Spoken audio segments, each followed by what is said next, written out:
ناظرین، آج ہم آپ کو نسوں کی سوجن یا نسوں کا گچھا بن جانا، جس سے نسیں جلد کے اوپر باہر نیلی نیلی نظر آتی ہیں، جن میں شدید درد اور تکلیف ہوتی ہے، ان کی وجوہات، اس کی علامات اور اس کے لیے بہترین گھریلو علاج بتائیں گے جس کے استعمال سے بہت فائدہ پہنچے گا۔ ناظرین، نسوں کی سوجن کو ویریکس وین بھی کہتے ہیں۔ یہ زیادہ تر ٹانگوں میں ہوتا ہے، جس سے ٹانگوں میں درد رہتا ہے، چلنے پھرنے میں بھی دشواری ہوتی ہے۔ اس مرض میں جسم کے نچلے حصے میں خون کا بہاؤ بڑھ جاتا ہے، جس کی وجہ سے نسوں کے وال خراب ہونے لگتے ہیں۔ وال خراب ہونے کی وجہ سے نسوں میں خون جمنے لگتا ہے، جس سے نسوں میں سوجن آ جاتی ہے۔ خون جمنے کی وجہ سے بلڈ سرکولیٹ صحیح طریقے سے نہیں ہو پاتا، جس کی وجہ سے ٹانگوں میں یا پنڈلیوں میں درد رہتا ہے۔ نسوں کے وال خراب ہونا یا بند ہو جانا کا مسئلہ زیادہ تر ان لوگوں کو ہوتا ہے جو جسمانی محنت مشقت کا کام نہیں کرتے، بلکہ جو لوگ ایک جگہ بیٹھ کر کام کرتے ہیں یا زیادہ دماغی کام کرتے ہیں، یا وہ لوگ جو زیادہ تر کام کھڑے ہو کر کرتے ہیں۔ ان لوگوں میں نسوں کی سوجن کا مسئلہ اکثر ہوتا ہے، کیونکہ جب ہم ایک جگہ بیٹھ کر یا کھڑے ہو کر کام کرتے ہیں تو ان کا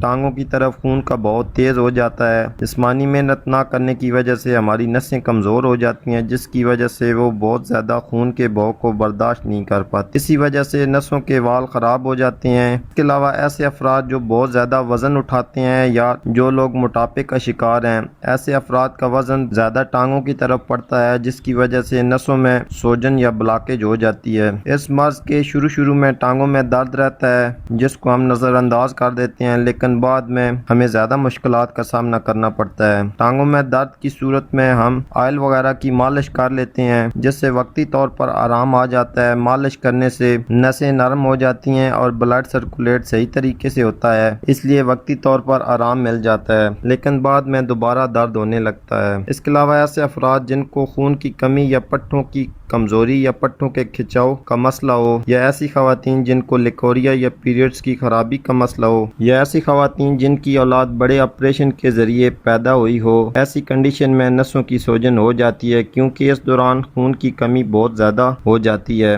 جس کی وجہ سے بلڈ سرکولیٹ صحیح طریقے سے نہیں ہو پاتا۔ اسی وجہ سے نسیں سوج کر گچھا بن جاتی ہیں۔ یہ تمام تر علامات نسوں کی سوجن اور بلاکج کی ہیں۔ سب سے پہلے ان تمام مسائل میں سے جو کوئی مسئلہ درپیش ہو، اس کا حل تلاش کر کے اس کو دور کرنے کی کوشش کریں، اور ساتھ ہمارا آج کا بتایا ہوا نسخہ استعمال کریں۔ ورزش اور واک کو اپنا معمول بنائیں۔ وزن کم کرنے کے لیے اپنی ڈائٹ کا خاص خیال رکھیں، اور وزن کم کرنے کے لیے ورزش بھی کریں۔ ناظرین، نسوں کی سوجن اور بلاکج کو دور کرنے کے لیے ہمیں جن اجزاء کی ضرورت ہوگی وہ نوٹ فرما لیں، لیکن اس سے پہلے آپ سے گزارش ہے کہ اگر ویڈیو پسند آئے تو لائک ضرور کریں۔ نسخے کے لیے ہمیں 5 عدد لونگ، 2 عدد دال چینی کے ٹکڑے، 1 چمچ اجوائن، 1 چمچ ادرک کا رس، 5 عدد کالی مرچ کے دانے اور 3 چمچ شہد۔ یہ تمام اجزاء ہمارے دل کو طاقتور بناتے ہیں اور ہماری نسوں میں جمے ہوئے کولیسٹرول کو نکالنے میں مدد دیتے ہیں۔ یہ نسوں کی کمزوری کو دور کر کے بلڈ سرکولیٹ ہونے میں آسانی پیدا کرتے ہیں۔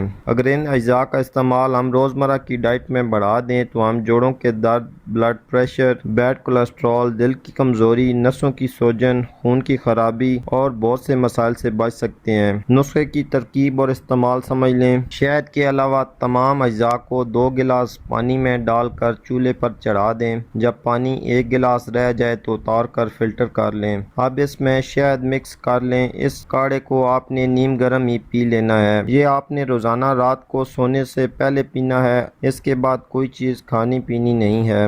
اس کو کم از کم 2 ہفتہ لگاتار استعمال کریں۔ اس کے 2-3 دن کے استعمال سے ہی آپ کو واضح فرق محسوس ہوگا۔ اس کے لگاتار استعمال سے آپ کی نسوں کی سوجن دور ہوگی اور ساتھ ہی ساتھ وزن بھی کم ہوگا۔ اس کے علاوہ ایسے مریضوں کو چاہیے کہ وہ اونٹنی کا دودھ استعمال کریں۔ اونٹنی کے دودھ کا 1 گلاس روزانہ استعمال کرنے سے نسوں کی سوجن میں کافی حد تک بہتری ہوتی ہے۔ تو آج کے لیے اتنا ہی ناظرین، امید کرتا ہوں آج کی ویڈیو آپ کے لیے فائدہ مند ثابت ہوگی۔ اسی کے ساتھ اجازت چاہتا ہوں۔ اللہ حافظ۔